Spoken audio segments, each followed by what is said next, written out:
नमस्कार, राजधानी लाइव देख रहे हैं आप। मैं हूं आपके साथ सुनील सिंह पौर। राजधानी लाइव में सबसे पहले बात होगी पंजाब की। जी हां, केंद्र में पॉल्यूशन को लेकर पास हुए कानून के बाद अब पंजाब में सियासी बवाल देखने को मिल रहा है। आम आदमी पार्टी के विधायकों ने राज्यपाल से मिलकर इस कानून को पंजाब में लागू न किए जाने की मांग की है। आपके नेता हरपाल चीमा ने कहा है कि केंद्र ने हिंदुस्तान और पंजाब के किसानों को कोई राहत नहीं दी है। पंजाब के मुख्यमंत्री ने तो यहां तक कहा कि हम किसानों को कोविड-19 के चलते मुआवजा नहीं दे सकते। चीमा ने कहा कि इस कानून से पंजाब के किसानों की हालत और खराब होती नजर आएगी, और क्योंकि इसमें 1 करोड़ के हर्जाने की भी कंडीशन है, यानी कि 1 करोड़ का हर्जाना भी इस कानून में प्रावधान किया गया है। हम इस कानून का विरोध करते हैं क्योंकि इससे किसानों को दबाने का काम किया जाएगा। नेशनल ग्रीन ट्रिब्यूनल यानी कि एनजीटी और सुप्रीम कोर्ट के आदेश के अनुसार अगर केंद्र किसानों को राहत देती फिर कानून ला सकती थी। मोदी सरकार लगातार पंजाब के खेत मजदूर और पंजाब के किसानों के साथ ही पंजाब के खिलाफ फैसले ले रही है ताकि पंजाब के किसान झुक जाएं और केंद्रीय खेतीबाड़ी कानूनों के विरोध में किए जा रहे अपने प्रदर्शन को वापस ले लें। हम मांग करते रहे हैं कि इस मामले में कैग का ऑडिट हो और पंजाब का पैसा पंजाब को मिले। उन्होंने इस पैसे का मिसयूज किया और उनके खिलाफ कार्रवाई की जाए, लेकिन पंजाब को उसका पैसा मिले, क्योंकि इससे पंजाब के रूरल क्षेत्रों का विकास होता है, देहात क्षेत्रों का विकास होता है। चीमा ने कहा कि पंजाब के मुख्यमंत्री को कानूनों के मसले पर प्रधानमंत्री से मिलना चाहिए। अगर वह नहीं मिल सकते हैं तो हमें अधिकार दें, प्रधानमंत्री से हम इस मसले पर खुद जाकर किसानों के मसले पर मिलेंगे।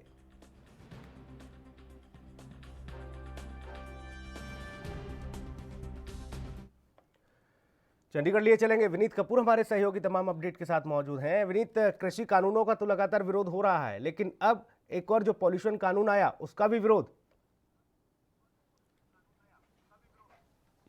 बिल्कुल, देखिए सीधे तौर पर अगर हम पोल्यूशन कानून की बात करें तो जिस तरह से पोल्यूशन के नाम पर एक बड़ा कानून बनाया गया है जिसमें ये तक कह दिया गया है कि अगर कोई भी पोल्यूशन करता है तो फिर उसके खिलाफ सज़ा का भी प्रावधान है और जुर्माने का भी प्रावधान है, और जो 1 करोड़ रुपया निर्धारित की गई है, जिसका विरोध जो है वो पंजाब में बड़े लेवल पर होता हुआ नजर आ रहा है। क्योंकि लगातार जब भी दिल्ली में पोल्यूशन होता है तो दिल्ली के पोल्यूशन के लिए पंजाब के किसानों को जिम्मेदार ठहराया जाता है। जिस तरह से हम अरविंद केजरीवाल के भी बयान की बात करें, जब 2 साल पहले दिल्ली में पोल्यूशन का ग्राफ बढ़ना शुरू हुआ था तो अरविंद केजरीवाल ये कहते हुए नजर आए थे कि पंजाब के किसान पंजाब में पराली जला रहे हैं और उनका जो धुआं है, उनका जो पोल्यूशन है वो दिल्ली को प्रभावित करता हुआ नजर आ रहा है। तो ऐसे में जब ये कानून बना है और ऐसी बातें उठ के सामने आएंगी कि दिल्ली में पोल्यूशन बढ़ने का कारण पंजाब है, तो फिर पंजाब के किसानों पर इस कानून के तहत कार्रवाई होती नजर आएगी। और पंजाब की बात करें तो पंजाब में किसानों की हालत इतनी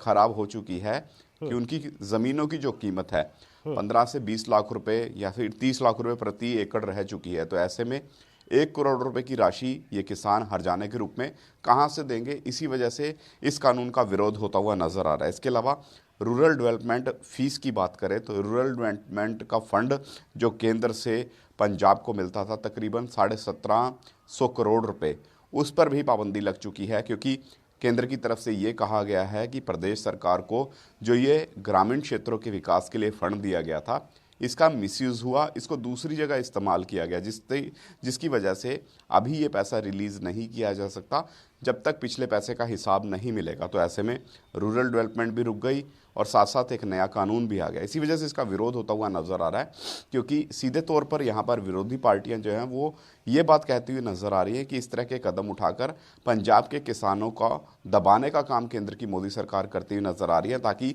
पंजाब के किसान जो हैं वो दबाव में आके अपना जो एजिटेशन है, जो एजिटेशन किसानों ने केंद्रीय खेतीबाड़ी कानूनों के विरोध में लिया, उस एजिटेशन को किसान वापस ले लें और उन कानूनों को मानने के लिए तैयार हो जाएं। लेकिन यहाँ पर इस मसले पर भी बवाल होना शुरू हो चुका है। जहां आम आदमी पार्टी कल राज्यपाल को मिली, सीधे तौर पर उन्होंने राज्यपाल से आग्रह किया कि यह कानून पंजाब में लागू नहीं होना चाहिए, क्योंकि इससे किसानों को बहुत ज़्यादा प्रभाव पड़ेगा, किसानों पर बड़ी कार्रवाइयाँ होती नज़र आ सकती हैं। तो ऐसे में देखने वाली बात रहेगी कि ये मसला आने वाले दिनों में क्या नए रंग लेकर आता है, क्योंकि हरपाल सिंह चीमा यहाँ तक कह रहे हैं कि इस मसले को लेकर और केंद्रीय खेतीबाड़ी कानूनों को लेकर प्रधानमंत्री नरेंद्र मोदी से मिलने की ज़रूरत है, क्योंकि प्रधानमंत्री नरेंद्र मोदी हैं दे सकते हैं अगर वो पंजाब के दर से अच्छी तरह से वाकिफ हो पाएंगे तब।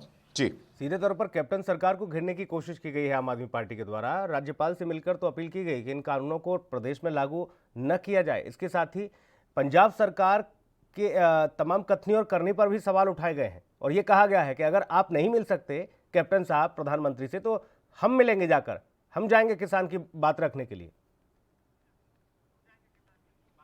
बिल्कुल, देखिए एक बड़ा मसला है जिस तरह से पंजाब विधानसभा के अंदर तीन जो विधेयक है वो पास किए जाते हैं। तीनों विधेयक केंद्रीय खेतीबाड़ी कानूनों के विरोध में पास किए जाते हैं। ये कहा जाता है कि तीनों विधेयक जो हैं वो केंद्रीय खेतीबाड़ी कानूनों को पंजाब में लागू नहीं होने देंगे। लेकिन जिस समय ये विधेयक पास हो रहे थे तो उस समय पंजाब के मुख्यमंत्री कहते हुए नजर आए हैं कि हम ये विधेयक सर्वसहमति से पास कर रहे हैं, लेकिन इन विधेयकों पर राज्यपाल के और राष्ट्रपति के हस्ताक्षर होने बहुत ज़रूरी हैं। जब तक राज्यपाल और राष्ट्रपति इन विधेयकों पर हस्ताक्षर नहीं करेंगे तब तक ये विधेयक जो है वो पास होते हुए नजर नहीं आएंगे। तो ऐसे में खुद ही कैप्टन अमरिंदर सिंह ने संशय जो है वो खड़ा कर दिया था कि क्या राज्यपाल इस पर हस्ताक्षर करेंगे और किस बिहाफ पर हस्ताक्षर करेंगे, और अगर राज्यपाल कर देते हैं तो क्या केंद्रीय कानूनों को ना लागू करने को लेकर राष्ट्रपति इन पर हस्ताक्षर करेंगे, क्योंकि पहले ही राष्ट्रपति राज्यसभा और लोकसभा में पास हुए केंद्रीय कानूनों को अपनी मंजूरी दे चुके हैं। तो क्या वो अपनी मंजूरी वापस लेंगे? ये एक बड़ा सवाल खुद कैप्टन अमरिंदर सिंह ने खड़ा कर दिया था। इसी वजह से विरोधी पार्टियां जो हैं वो उन पर हावी होती नजर आई। सीधे तौर पर कहा कि केवल आई वॉश करने का काम यहाँ पर कैप्टन सरकार करती नजर आई है। सीधे तौर पर यहाँ पर यह कहते हुए नजर आए कि केंद्र के साथ जो कैप्टन सरकार है इसकी रली मिली भगत है। इसी वजह से इस तरह का कानून यहाँ पर लागू करने की बात की जा रही है जो कहीं ना कहीं केंद्रीय कानूनों को मानते हैं, उनमें केवल संशोधन करने की बात की जा रही है, कोई नया विधेयक नहीं लेकर आए। जबकि कांग्रेस की जो अन्य सरकारें हैं, जो अन्य राज्यों में हैं, वो इस तरह के विधेयक लेकर आई हैं जिसके लिए राष्ट्रपति के हस्ताक्षर की ज़रूरत नहीं है, बल्कि जो कह सकते हैं सरकार लेवल पर ही इस तरह के विधेयक पास हो सकते हैं जिस पर कहीं ना कहीं राज्यपाल मोहर लगा दे। और इसी वजह से कैप्टन सरकार को यहाँ पर विरोधी पार्टियां घेरती नजर आ रही हैं, क्योंकि कह रही हैं कि एक तरफ तो खुद कैप्टन अमरिंदर सिंह संशय बरकरार कर रहे हैं और दूसरी तरफ वो जो कह सकते हैं कि राष्ट्रपति से मिलने के लिए समय मांग रहे हैं। लेकिन अगर राज्यपाल ही हस्ताक्षर नहीं करेंगे तो फिर ये विधेयक जो है वो राष्ट्रपति के पास नहीं पहुंचेंगे। और यहाँ पर यह तक कहा जा रहा है कि इन विधेयकों को लेकर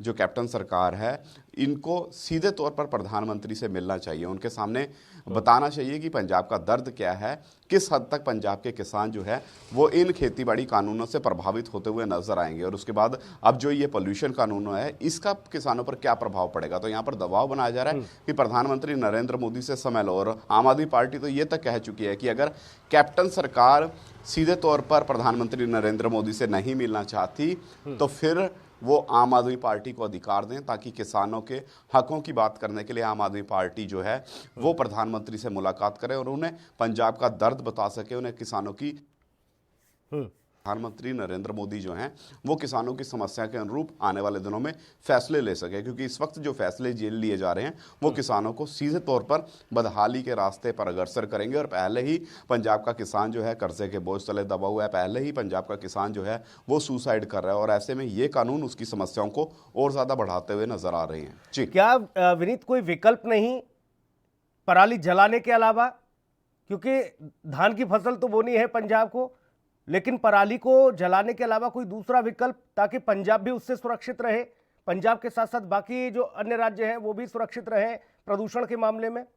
कोई इस तरह की कोई कवायद करने की कोशिश नहीं की जा सकती क्या राज्य सरकारों के द्वारा? क्योंकि ये मामला सिर्फ केंद्र का नहीं, ये मामला तो माननीय सुप्रीम कोर्ट ने इसके लिए सीधे तौर पर कहा कि जेल भेजो जो भी किसान पराली जलाएगा।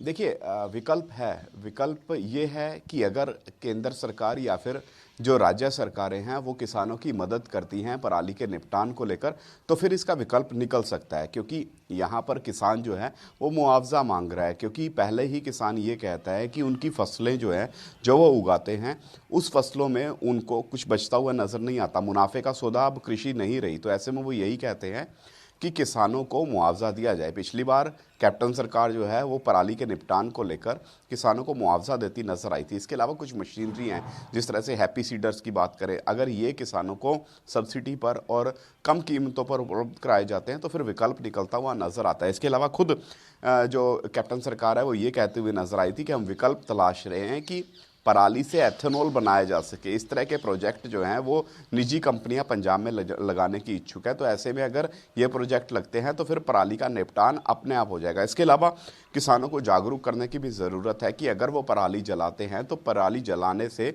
उनकी जो ज़मीन है उसकी उर्वरक शक्ति भी ख़त्म होती हुई नज़र आती है, क्योंकि जब खेत के अंदर जो फसलों की नाड़ है या फिर जो पराली है उसको आग लगाई जाती है तो फिर जो सही के जो कह सकते हैं जो कीटाणु हैं जो फसलों के लिए लाभदायक होते हैं वो भी उस आग की भेंट चढ़ जाते हैं। तो ऐसे में ज़रूर जागरूकता के साथ साथ आर्थिक मदद किसान की करने की भी ज़रूरत है, और जब तक आर्थिक मदद नहीं होगी तब तक इस पराली की समस्या का समाधान होना जो है मुमकिन नहीं लगता। तो ऐसे में यही देखने वाली बात रहेगी कि कब केंद्र और जो राज्य सरकार विनीत देखिए, सबसे महत्वपूर्ण ये कि कैप्टन सरकार के साथ साथ पूर्ववर्ती सरकारों की भी बात की जाए तो किसी सरकार ने ध्यान नहीं दिया।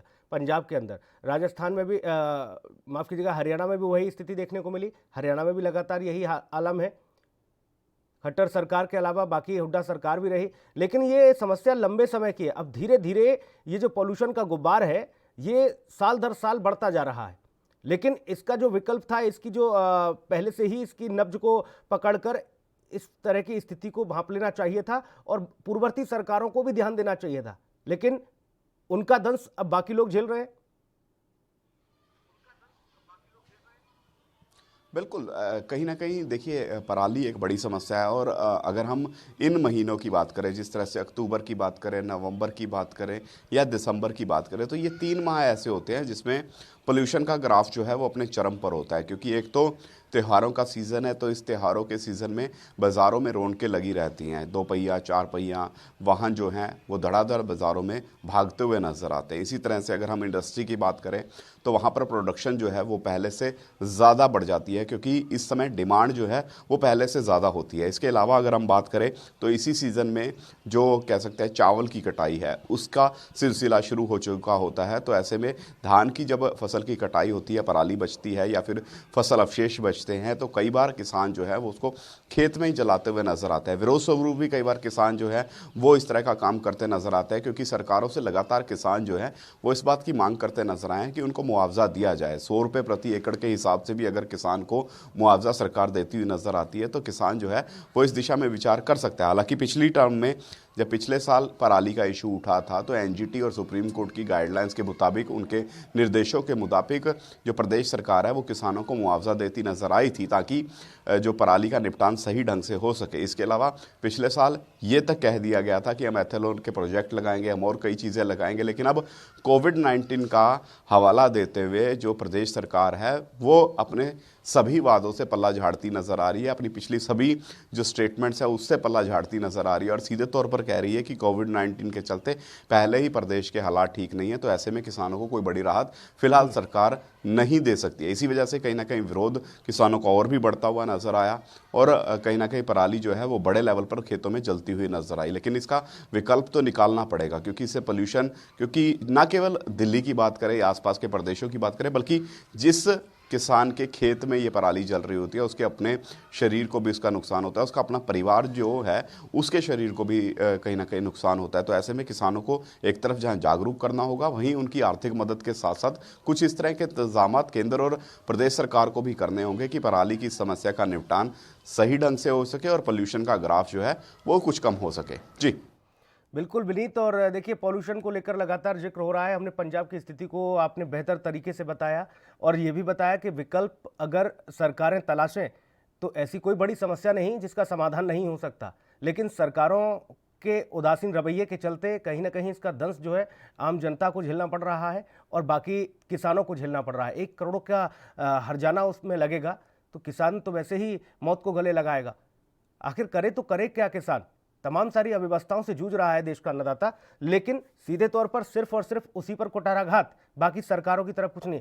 हम अपने पीसीआर से कहेंगे कि अगली खबर दिल्ली से रिलेटेड जो है वो दिखाई जाए, पॉल्यूशन के माध्यम से जो दिल्ली की जनता सीधे तौर पर जो हवा का लगातार स्थिति बिगड़ती दिख रही है, जो वहाँ का पॉल्यूशन है वो बिगड़ता दिख रहा है। हम चाहेंगे कि अगली खबर वो हो तो कि पंजाब और हरियाणा से जो खबरें निकल के सामने आई उसी से इर्द गिर्द घूमती वो खबर भी है। विनीत, बहुत शुक्रिया आपका तमाम महत्वपूर्ण जानकारी के लिए।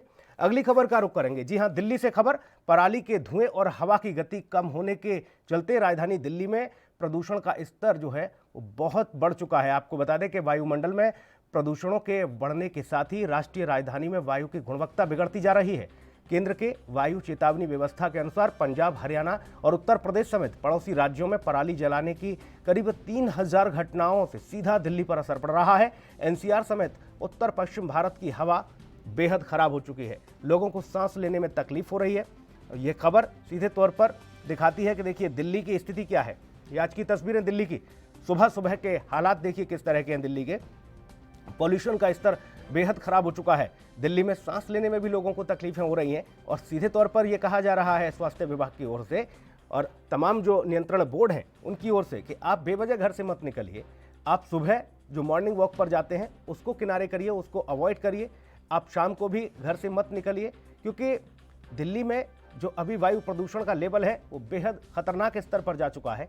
इसलिए लोगों से भी अपील की जा रही है कि आप बेवजह अब घर से मत निकलिए, आप मॉर्निंग वॉक पर मत निकलिए। देखिए पहले से ही कोविड का तमाम दंश झेल रही जनता पिछले 7 से 8 महीने होने को आए और उसी से परेशान थी। पहले से ही लोग घरों में कैद थे, लेकिन अब लोगों ने जब धीरे धीरे अनलॉक की प्रक्रियाएं शुरू हुई, लोगों ने घरों से बाहर निकलने की कोशिशें की, तब पॉल्यूशन का स्तर इस कदर गिर गया, इस तरह बढ़ गया कि लोग परेशान होते नजर आए। अब लोगों के लिए इस सेहत पर सीधा असर डालेगा, क्योंकि इसी हवा में कोरोना वायरस भी घूम रहा है और यही वजह है कि लोगों से अपील की जा रही है कि आप बेवजह घर से न निकले। बहुत जरूरी काम है, अगर घर से निकले तो चेहरे पर मास्क लगाएं और तमाम सारे एहतियात बरतें। दिल्ली के लोगों पर इस समय सीधे तौर पर मार पड़ रही है, दोहरी मार। कोरोना और प्रदूषण से जूझ रही है राजधानी। गंभीर श्रेणी में राजधानी दिल्ली का प्रदूषण स्तर पहुंच चुका है। आपको ये बता दें कि लोगों को सांस लेने में तकलीफें हो रही हैं और ये तस्वीरें हम सीधे तौर पर आपको इसलिए दिखा रहे हैं कि देखिए जो पंजाब हरियाणा की खबर और उसके बाद राजधानी दिल्ली में किस तरह का आलम है, किस तरह की स्थिति है। दिल्ली के लोगों पर इस समय दोहरी मार पड़ती नजर आ रही है। कोविड और कोविड के साथ साथ अब वायु प्रदूषण का भी दंश। लोगों को सांस लेने में तकलीफ हो रही है।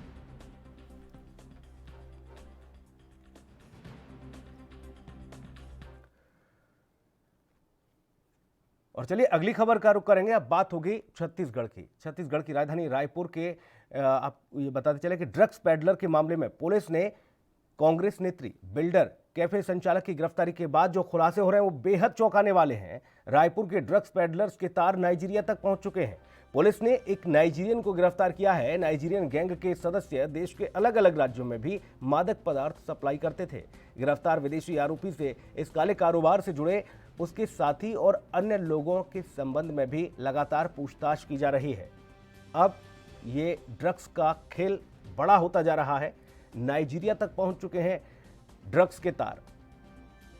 मामले में कई लोग अब तक गिरफ्तार हो चुके हैं और आपको बता दें इसमें कई रसूखदार भी हैं। इसमें कांग्रेस नेत्री का भी नाम है, इसके अलावा कैफे संचालक हैं।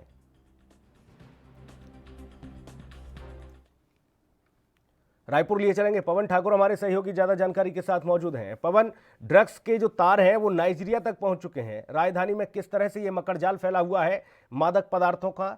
राजधानी रायपुर ही नहीं, प्रदेश के अन्य शहरों में भी यही स्थिति है।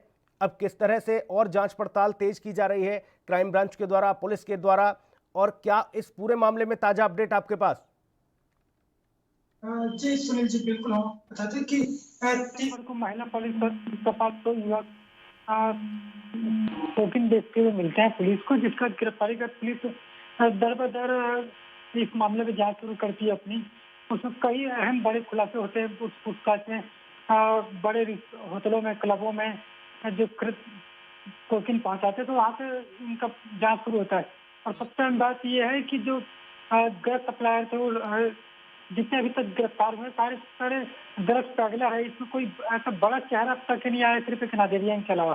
सबसे खास बात ये रही है कि जो इसमें पुलिस को जो अहम सराय हाथ लगे थे उसमें जो नाइजीरियन कार जुड़े थे। यहाँ पर जो श्रियान झाबक जो रायपुर पे ड्रग्स पैडलर का सबसे बड़ा काम करता था, तो उसकी निशानदेही पर और उसके बाद फिर सर्कल रडार करके एक युवक गिरफ्तार होता है मुंबई से। तो उसके निशान पर ये नाइजीरियन मुंबई का नाइजीरियन व्यक्ति को गिरफ्तार किया जाता है। जिस तरह पूछताछ चल रही है, सबसे अहम बात यह है कि पुलिस अभी इसका पासपोर्ट जब्त नहीं कर पाई है। इसके वीजा में भारत आया हुआ था और मुंबई में ठहरा हुआ था। किस टूरिस्ट वीजा में था, या किस लिए आया था, ये जांच भी अभी की जा रही है। इसमें इस मामले में पुलिस ने पहले ही 15 लोगों को गिरफ्तार किया, जिसमें एक महिला नेत्री, रिसोर्ट रेस्टोरेंट संचालक, इस तरफ से 15 लोगों को गिरफ्तार किया। अब ये देखना होगा कि इस नगरीय मूल निवासी के बाद किस तरह की बात सामने आती है इसमें, और इसमें कितने लोगों की और गिरफ्तारी होती है। हालांकि पुलिस सूत्रों की माने कि इसमें कई सफेद पोस्ट के लोग और खाकी वर्दी से लोग जुड़े हुए हैं, क्योंकि अभी तक ऐसा कोई बड़ा चेहरा गिरफ्तार नहीं हुआ इस कुकिंग सेवक के मामले में यहाँ पर। नेत्री का नाम है, छोटी नेत्री है, कांग्रेस से ताल्लुकात रखती हैं। जी बिल्कुल, अगर जहाँ से प्रदेश के मुख्यमंत्री, गृह मंत्री और 5 मंत्री होते हैं, उस जिले से एक कांग्रेस नेत्री का नाम आता है इसमें। और जब यहाँ पर पुलिस पहली दिन रेड कार्रवाई करती है तो उसी नेत्री को नशे की हालत में गिरफ्तार करती है। हालांकि वहाँ पर जो एक रिसोर्ट है, जो क्लब है, वहाँ पर एक पार्टी चलती है लॉकडाउन के दौरान, उसमें जो गिरफ्तारी होती है उसमें एक हवाई फायर के बाद ही पूरे मामले की जांच होती है। तो माना जाए कि जिस तरह से महिला कांग्रेस नेत्री की गिरफ्तारी हुई, उसके दर पर दर जो पूछताछ चल रही है। हालांकि ऐसा नहीं लगता कि पुलिस खाकी वर्दियों को गिरफ्तार करेगी इस मामले में, क्योंकि कहीं भी हो, चाहे छत्तीसगढ़ की बात करें, भारत किसी भी, क्योंकि राजनीति जो होता है वो हमेशा पुलिस पे भारी पड़ता है, तो सफेद पोस्ट के लोग इस गिरफ्तारी से हमेशा बचते हैं। अब ये देख रहा हूँ कि इस मामले में कितने राजनीतिक दलों के लोगों से जुड़े हुए की गिरफ्तारी होती है, कितने पुलिस वालों की गिरफ्तारी होती है जो इसमें पहुंचाते हैं। हालांकि नाइजीरियन मूल निवासी से जो पूछताछ हुई है, इसमें बॉम्बे और गोवा से ड्रग्स लाने की बात स्वीकार की है इसने, और इसके ऊपर और भी लोग हैं जिनसे लेके सप्लाई करता था यहाँ पर माल। ऐसे में और तमाम इसके साथी जो अकेला इस व्यक्ति को गिरफ्तार किया गया है जो नाइजीरियन है, इसके और भी कई साथी जिनकी तलाश पुलिस कर रही है, वो अभी तक पुलिस की गिरफ्त में आए। पवन जी बिल्कुल, हालांकि छत्तीसगढ़ पुलिस ने इन्हें कल ही रायपुर लेके आया, मुंबई से गिरफ्तार करके अब दर बदर इनसे पूछताछ चल रही है। कुछ कई अहम खुलासे हो सकते हैं। हालांकि मुंबई पुलिस भी रायपुर पुलिस से लगातार संपर्क में लगी हुई है। अगर इनसे कुछ क्लू मिलता है, मुंबई का ऐसा कोई कनेक्शन, तो उनकी भी मुंबई पुलिस जल्द गिरफ्तारी करेगी। अगर पुलिस सूत्रों की माने तो इनके तार बॉलीवुड और छालीवुड से भी जुड़े होने के संकेत मिल रहे हैं। मतलब ये माना जाए कि किस तरह से संचालित हो रहा है मादक पदार्थों का ये काला कारोबार, और यहाँ पर इसकी जो खपत है, जो खेप है, वो लगातार छत्तीसगढ़ पहुंच रही है। यहाँ का युवा नशे की गिरफ्त में आता जा रहा है। किस तरह से ये पूरा खेल चल रहा है, और क्या ये माना जाए कि तमाम बड़े हुक्मरानों के हाथ उनका साथ है, इसलिए ये लोग तमाम जो तस्कर हैं, मादक पदार्थ का जो तस्करी करते हैं, वो बेखौफ हैं क्योंकि उनको पीछे से आकाओं का सपोर्ट है? जी बिल्कुल सुनील जी, जैसा एएनबी ने अपनी एक मुहिम ड्रग्स के नशे के खिलाफ चलाते आ रहा है, जिसके तहत एक बड़ी कार्रवाई चल रही है। क्योंकि शुरू से एएनबी इसमें इस बात का जिक्र होते रहा है कि जो सफेद पोस्ट है उनके बिना साले काले कारोबार नहीं हो सकते हैं। तो हर बारी देखने को मिला है कि जो नशे कारोबार होता है, इसमें सफेद पोस्टों का सबसे बड़ा हाथ और खाकी वर्दी के जो उच्च अधिकारी होते हैं, उनकी संलिप्तता कहीं ना कहीं यहाँ पर नजर आती है इस पूरे मामले को लेकर यहाँ पर। यानी कि काले खेल में सफेद लोगों का जरूर हाथ है, सफेद पोशों का, और यही वजह है कि ये काला खेल जो है वो लगातार बढ़ता जा रहा है। ऐसे में पुलिस की भूमिका भी संदिग्ध है। तमाम पुलिस के ऐसे नगीने हैं जो पुलिस महकमे को खुद दागदार करते हैं, वो खुद इस मामले में संलिप्त हैं। जी बिल्कुल, अगर राजधानी में बात की जाए, इस मामले का खुलासा करने वाले सीएसपी का भी तबादला हो चुका, उनकी जगह सचिव आईपीएस को बैठाया गया। मतलब ये देखा जाए कि जब इस पूरे मामले ड्रग्स पैगलर के मामले में बड़ी कार्रवाई शुरू होती है तो पुलिस अधिकारियों के तबादले भी शुरू हो जाते हैं। तो ये माना जाए कि इससे सब जाहिर होता है कि सफेद पोस्टों का इसमें सबसे बड़ा हाथ होता है, इनको संरक्षण होता है।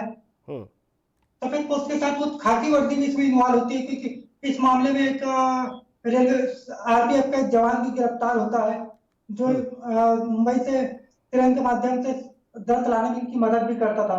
इस तरह से खाकी वर्दी और सफेद पोस्ट का सबसे बड़ा हाथ होता है। अब तक कितने लोगों की गिरफ्तारी हो चुकी है पवन इस पूरे मामले में, और कहां से इन लोगों को गिरफ्तार किया गया है?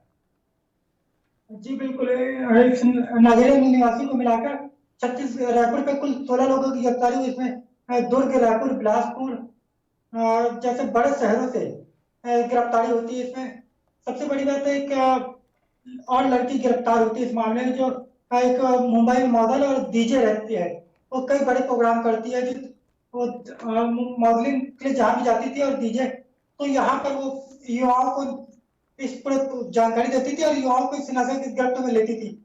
मतलब ये कहा जाए कि जो छत्तीसगढ़ से मॉडल और डीजे है, उनके माध्यम से ही ये सबसे अहम परोसा जाता था नशे का कारोबार यहाँ पर। लेकिन नशे के इस कारोबार के लिए पवन, क्या माना जाए कि जो रायपुर पुलिस है, छत्तीसगढ़ पुलिस है, वो कार्रवाई करेगी, वो बेहतर पारदर्शिता के साथ करेगी? क्योंकि कई तो ऐसी स्थिति बनी है जहां पर खुद पुलिसकर्मी उसमें संलिप्त मिले हैं।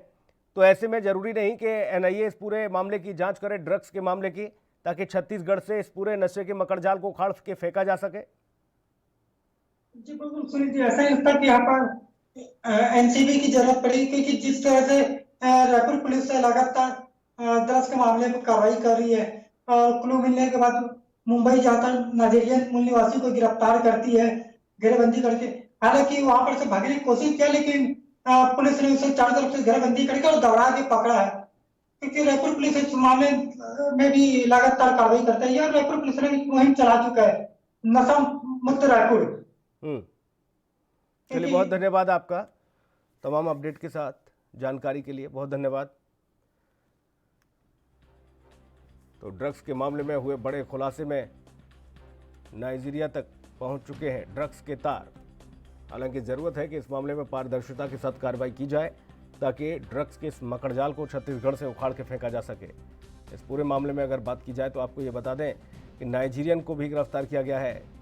ये व्यक्ति, जिसके बारे में पता चला कि ये लगातार छत्तीसगढ़ में इस तरह की स्थिति में संलिप्त है, उसके बाद इसको मुंबई से गिरफ्तार किया गया।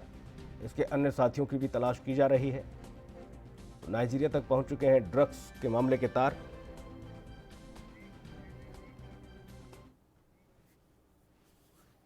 वक्त एक ब्रेक का है, जल्द लौटेंगे।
खबर चाहे सियासत की हो या सरकार की, खबर चाहे भ्रष्टाचार की हो या गुनहगार की, दिन भर में क्या रहा देश जगत का हाल, किस मुद्दे ने बनाई किसकी सरकार, रखते हैं हम सब पर नजर, पहुंचाते हैं हम हर खबर। हम हैं ANB न्यूज।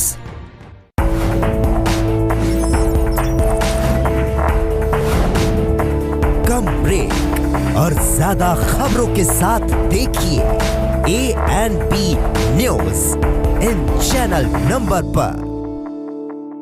सबसे अलग अंदाज, हम बनेंगे आपकी आवाज, सवालों की धार, खबरों की बौछार, सिर्फ मेरे साथ ANB न्यूज पर।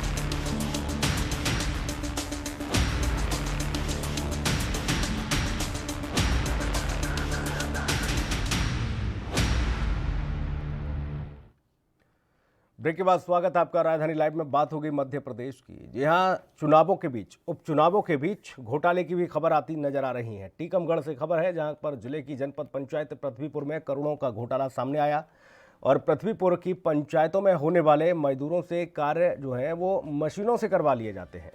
साथ ही आदिवासियों के अंगूठे लगवाकर पीएम आवास अमीरों को बेच देने का खेल जो है वो निरंतर जारी है। हम आपको बता दें कि प्रदेश भर में जहां पर रोजगार को परेशान मजदूर पलायन को मजबूर है, तो वहीं पृथ्वीपुर पंचायत के आलाधिकारी मामले से बचते नजर आ रहे हैं। सड़क, तालाब जैसे कार्य मशीनों से खुदवाए जा रहे हैं, कराए जा रहे हैं और ग्रामीणों की शिकायत के बावजूद भी बंदरबाट का खेल खूब कागजों पर फल फूल रहा है। ऐसे में गरीब के साथ सिर्फ अन्याय होता नजर आ रहा है। अमीरों को बेच दिए जा रहे हैं पीएम आवास योजना तक के मकान। इन गरीबों के आशियानों पर सीधे तौर पर डाका डालने का काम किया जा रहा है अधिकारियों के द्वारा। टीकमगढ़ की पृथ्वीपुर पंचायत का मामला, जहां पर ये पलायन करने को मजबूर हैं, ये लोग, ये मजदूर हैं इसलिए मजबूर हैं, लेकिन सीधे तौर पर देखा जाए तो इन लोगों को न्याय मिलता नजर नहीं आ रहा। हालांकि चुनावी शोर में इन सभी की आवाज दबती हुई नजर आ रही थी, लेकिन एएनवी न्यूज इनके बीच पहुंचा और इनकी आवाज को उठाने का काम किया। और सीधा लिए चलेंगे, हमारे सहयोगी शैलेंद्र पारासर तमाम अपडेट के साथ मौजूद हैं। शैलेंद्र, करोड़ों के वारे न्यारे किए जा रहे हैं, बड़ा घोटाला चल रहा है। यहाँ तो पीएम आवासों को अमीरों को बेच दिया जा रहा है जो गरीबों के लिए आया था। इसके साथ साथ रोजगार मिल नहीं रहा है, मशीनों से कार्य कराया जा रहा है, जबकि सीधे तौर पर यह कहा गया है कि कोई भी कार्य मजदूरों से कराया जाए ग्रामीण क्षेत्रों में, ताकि उन्हें उनका घर चलाने के लिए, आजीविका के लिए कुछ पैसे मिल सके। लेकिन यहाँ ऐसा होता नजर नहीं आ रहा। शैलेंद्र, बिल्कुल सुनील जी, बताना चाहूंगा जिस तरह से पूरे प्रदेश की स्थिति, जमीनी हकीकत हम सामने ला रहे हैं, चाहे वह अशोकनगर की बात हो, संभल क्षेत्र की बात हो या टीकमगढ़ के पृथ्वीपुर और जतारा क्षेत्र की बात हो, तो साफ तौर पे यहाँ पर मशीनों से काम करवाया जा रहा है और मजदूर मजबूरन यहाँ पलायन को मजबूर हो रहे हैं। और साथ साथ दूसरी ओर देखे शिकायत करता है, जिस तरह शिकायत करते हैं और उनकी शिकायत नहीं सुनी जाती। और मजदूर तो इतना, आदिवासी जो क्षेत्र, आदिवासी जो लोग हैं उनके शिक्षित नहीं होते, उनके अंगूठे लगवा लिए जाते हैं, चाहे वो पीएम आवास योजना हो या संबल योजना हो या यहाँ के तमाम जो योजना प्रदेश सरकार और केंद्र सरकार गरीब मजदूरों और किसानों के, ग्रामीणों के लिए चलाई जाती है। तो सारी योजनाओं को देखें तो बाकायदा मिली भगत चलते, प्रशासनिक मिली भगत के चलते यहाँ पर किसानों का पैसा डकारा जा रहा है। और चाहे वह स्थानीय सरपंच हो या सीईओ या ऊपर के आला अधिकारी हो, लगातार जानकारी होने के बावजूद मशीनों से कार्य अगर होता है तो कोरोना काल में जिस तरह लोगों के पास आज पेट भरने के लिए पैसा भी नहीं है और उनके साथ छलावा करते, उनका अंगूठा लगवा के उनसे पैसा निकलवा लेते हैं, उनके आवास बेच देते हैं, तो सीधे तौर पर पलायन को मजबूर यहाँ के बुंदेलखंड के लोग, यहाँ के जनता होने को मजबूर हो रही है। सुनील जी, जनप्रतिनिधि कहाँ है शैलेंद्र, जो लगातार वोट मांगने के लिए जाते हैं और वादा करके आते हैं कि हम आपकी तमाम समस्याओं का समाधान करेंगे? योजनाएं भी चलती हैं, ऐसा नहीं कि किसी सरकार के द्वारा गरीबों के लिए योजनाएं नहीं चलाई जाती, योजनाएं सभी चलाते हैं, लेकिन वो योजनाएं धरातल पर पहुंचने से पहले ही भ्रष्टाचार की भेंट चढ़ जाती हैं, दम तोड़ देती हैं। ऐसे लोगों पर कार्रवाई कब होगी शैलेंद्र? सुनील जी, साफ है, यहाँ के सांसद और केंद्रीय मंत्री भी रहे हरिशंकर खटी के, उनके गोद लिए हुए गांव की बात का, तो वहां पर मौके पे भी तमाम यहाँ भ्रष्टाचार जैसी चीजें और जो लोगों को मूलभूत सुविधा है वह भी नजर नहीं आती हैं। हमारे पीछे ग्रामीण पीछे खड़े रहते हैं कैमरे के, लेकिन सामने नहीं आते हैं। और दूसरी ओर बात कहने में जिस तरह से दूर यहाँ आते हैं, शिकायत लिखने में लोग डरते हैं, चूंकि दबंगियाई का माहौल रहता है। अगर सरपंच के खिलाफ या दूसरी पार्टी के खिलाफ कोई शिकायत करता है या किसी थाने के खिलाफ या शिकायत करता है, तो निश्चित ही उनके ऊपर बाकायदा यहाँ की जो टीम है, पुलिस टीम है, वो साथ में कट्टे, गांजा, तमाम ऐसी चीजें लेके ही घूमते हैं कि उन ग्रामीणों पर यहाँ पर कहीं ना कहीं शिकंजा कस को उनको केस में फंसाया जाए। लोकल के जो रसूखदार है, चुनाव की हम बात करें तो चुनाव में लगातार जिस तरह कार्यकर्ता नजर आते हैं जिनको 300-500 रुपए की यहाँ की रोज की हाजिरी मिलती है और उनको टारगेट दिया जाता है जनसैलाब समेटने का, लेकिन वो जमीनी हकीकत पे जो एक्चुअल यहाँ की जनता है, जमीनी लोग हैं जिनको मतदान करने, वो दूर दूर तक नजर नहीं आते, क्योंकि उनको अपने पेट भरने की समस्या अभी महत्वपूर्ण होगी। और प्रदेश की जितनी योजना सीएम शिवराज सिंह चौहान के द्वारा चलाई जो योजना उसका लाभ इनको नहीं मिल पाता है, क्योंकि बीच में ऐसे कार्यकर्ता घाक बैठे हुए हैं कि वो उनको मशीनों से शॉर्टकट काम करवाएंगे, तो क्यों वो मजदूरों को, और यहाँ बकायदा उनके जो कार्यकर्ता टीम है अंगूठा लगवाने में ये लोग माहिर है और मशीनों से पैसा मजदूरों के नाम पे निकालने भी माहिर है। अगर यहाँ अधिकारियों की बात करें तो अधिकारियों को बकायदी मोटी रकम निश्चित ही देते होंगे, तभी अधिकारी मौन बैठे और जिम्मेदार अपने मामले से पल्ला झाड़ते नजर आते हैं। तो सुनील जी, साफ है कि ये लंबा खेल है और ये स्टेप बाय स्टेप नीचे से लेके ऊपर तक ये चलता है और सब इसमें आंखें बंद करते हैं। और मुझे लगता है कि ये योजनाएं भी इसीलिए चलाई जाती है ताकि इसमें लंबा भ्रष्टाचार अधिकारी कर सकते हो, जिस तरह कांग्रेस भी ट्रांसपोर्ट उद्योग का लगाती है आरोप, बिल्कुल बीजेपी बिल्कुल जाहिर तौर पर भ्रष्टाचार का एक बड़ा खेल चल रहा है और इस खेल में तमाम लोग शामिल हैं, जनप्रतिनिधि से लेकर तमाम अधिकारियों की मिलीभगत है और यही वजह है कि गरीब की छाती पर कुठाराघात होता नजर आ रहा है, उसे उसका हक और न्याय नहीं मिल पा रहा है। बहुत शुक्रिया शैलेंद्र तमाम महत्वपूर्ण जानकारी के लिए। सीधा लिए चलेंगे गुजरात। प्रधानमंत्री नरेंद्र मोदी का आज दौरे का दूसरा दिन है, आपको ये बता देगा, और वो वहाँ पर पहुँचकर तमाम सारी चीज़ों की अगर बात की जाए तो प्रधानमंत्री नरेंद्र मोदी वहाँ पर पहुँचे हैं और प्रधानमंत्री ने आपको